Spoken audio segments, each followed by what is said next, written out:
So good morning guys.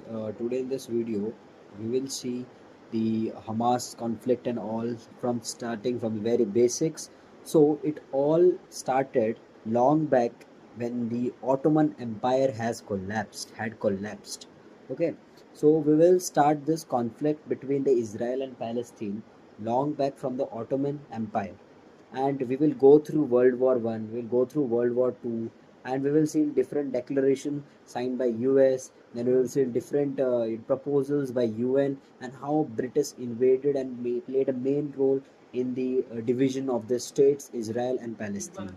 The now we have recent days we have seen this Gaza Strip and West Bank being conflicted with has been conflicting with Israel a lot through Hamas. So how this all forms. So in this part one of the series of geopolitics and the wars between different countries, we will start with Israel and Palestine conflict. So uh, first of all, let me tell you this: what is this Palestine and what is this Israel-Palestine conflict? Starting from, so in very basics, we have seen the nowadays in the today's map we have seen the Gaza Strip and we have seen the West Bank. So let me tell you guys, this Gaza Strip and West Bank are occupied by the Palestinians. Okay, the present scenario, it is occupied by Palestinians, which are Arabians from origin, and the Jewish people live in Israel.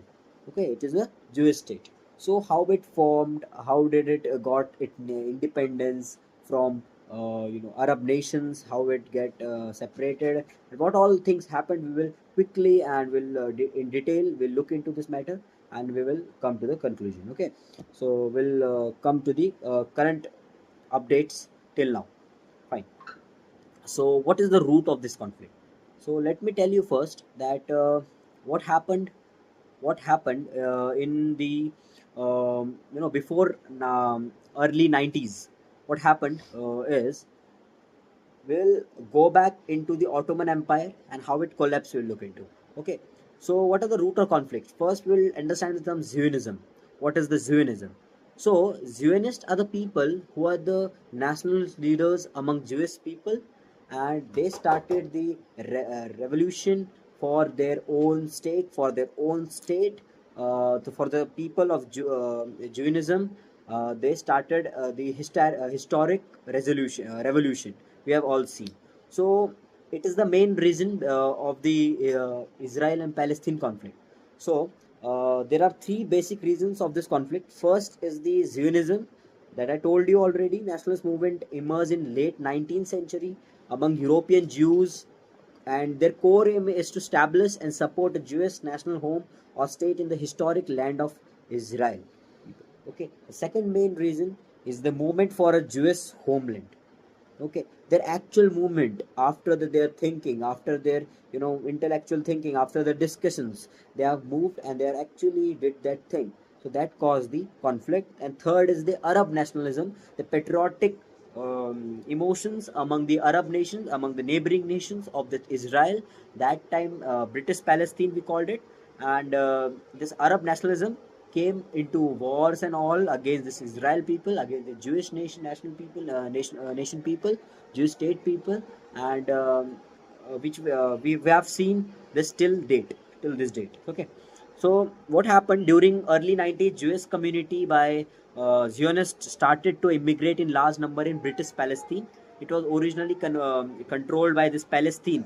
We called it as British Palestine. So this all Israel region and all Gaza Strip and West Bengal, along with this all was called. Um, they were all called together is Palestine, British Palestine. Okay, so let me tell you that what happened in early 90s. Jewish community led by the Zionist people started to immigrate in large number in British Palestine, in which there were majority of Christians and Muslims, and minority of already existing Palestine were residing. So they demanded for, and what the Zionist people started, they demanded for the separate nation, and collaboratively immigrants from all over Europe in the Middle started to immigrate themselves in this British Palestine, and this caused the revolution among the Israel people. Okay, Israel, British Palestine. between the and spark the conflict between Arab nations. So in 1917, what happened is there was a Balfour Declaration proposed by declared by Britain, and which you know paved the ways and showed the good future for the this Israel Jewish communities, and they promised them to give them a peaceful life and homeland for their people. So what Balfour Declaration in 1917 declared that after the World War, shook all the Ottoman rule over there, which was earlier, and there was no as such invading of Britishers and French. But after World War I, which happened between 1914 to 1918, what happened is all Ottoman Empire started to collapse, and there was less effect of the Ottoman Empire in the on the region of British Palestine. So it the British Palestine took the British people to British nation took the advantage of it, and they quickly invaded during the World War I and promised to support this national home for Jewish people in Palestine. And that time it was called British Palestine. Okay, so after that the after the World War I, there was a British's mandate Palestine. The Palestine was British mandate Palestine. Mandate means instruction or approval given to the Palestine to immigrate. Okay, as promised by in the Balfour Declaration. Okay, so and therefore allowed more Palestine to immigrate into Palestine, creating trouble for neighboring Arab nations. Okay, but by 1930, the Britishers limit the immigration of Jews. But until then, they prepared a military to fight with Palestine and resist British rule along with it. So they, in my opinion, they got to know about the plans of Britishers, how they are triggering them, how they are triggering the fight and conflict between the themselves, the Palestinians and this Palestinians and Jewish people, how they are doing the tactics and how they are gaining advantage from both sides. So they tackle the situation and they prepare to fight and prepare to build an army targeting both Britishers and this Palestinians. So after this, um, there was a 1947 UN partition plan. So seeing all these troubles and all, what UN did is it gave a proposal to the that time British Palestine, that it was called a 1947 UN partition plan.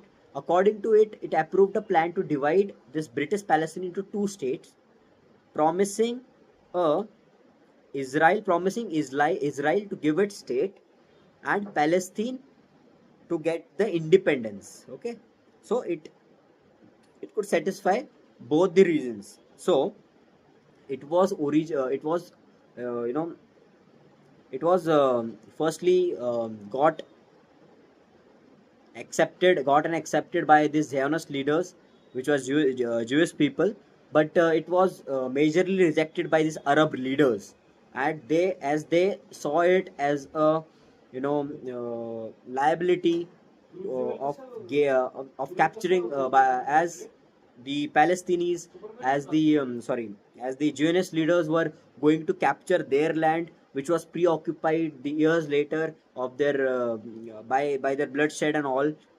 So it was a nightmare. It was a bad nightmare for all the Palestinians to accept this UN partition plan and the motive behind this UN partition plan. So it was majorly rejected by this Arab leaders. But after it was but on the other side, it was accepted by the Israel nation, comparatively it a bigger state than as compared to this Gaza Strip and this you know Gaza Strip and this present day West Bank. Okay, so what escalated, and this conflict between the because of this plan, the conflict between this this Jewish people and this Palestinians, led to the escalating violence into the civil war between these two communities, with British becoming target for both sides. So what strategically Britishers do, that they found themselves in trouble, targeted by both the sides. So what they did is they decided to relinquish, they decided to give up on this declaration and responsibilities, and they quickly left the region, leaving the conflict in their hand, and they were no more reliant, they were no more responsible, they didn't take onus of the conflict further. Okay, so on May 14 1948, what British mandate, British mandate and British approval, British instruction over them has had been, ended by that time, 1948, and resulting in the declaration of independence of the state of Israel, because Israel already has formed independent army, because therefore it declared itself after the getting rid of this British colonization. They got themselves red and declared themselves as an independent state of Israel. But after that, the Arab nations, had a coalition, had allies between themselves, and they finally attacked in 1948 over Israel, and there was a 1948 Arab-Israel war, my friends. So, what was the result? So, result was Israel won the war, resulting in the expansion of beyond the UN proposed borders. So, UN proposed borders, what were they? I already told you guys that it was the formation of Gaza Strip and the West Bank. Okay, with several de facto lines between them. De facto lines are the imaginary lines which are not accepted globally, but are protected by the frontiers, by the patriotist. These are called de facto lines. So it all disrupted the UN proposed borders. Israel, and Israel massively expanded its boundaries, and displaced, and also displaced the large number of Palestinians, expelled them, and this expulsion and this displacement of large numbers of Palestine were called Nakba. From this hope, and this expelled Palestinians from their homes, and creating a massive refugee over there. So, what was the inference of this war? What was the conclusion of this war, my guys? This was Israel controlled all of the territory except for Gaza. Okay, Israel expanded itself and took control all over British Palestine, that time. Okay, and left leaving only the region of Gaza, which is controlled by Egypt, and the West Bank region, which was controlled by Jordan, and now also it was controlled by Jordan itself. So it only left with it. So in the present year, all the people who are Arab, who belongs to Palestine, who are Arabians, live in West Bank and present day Gaza Strip. So this was the story till 1948 Arab Israel first war. So we'll continue on the part 2 of the video with 1967, again the 6 days war. Thank you very much, my friends.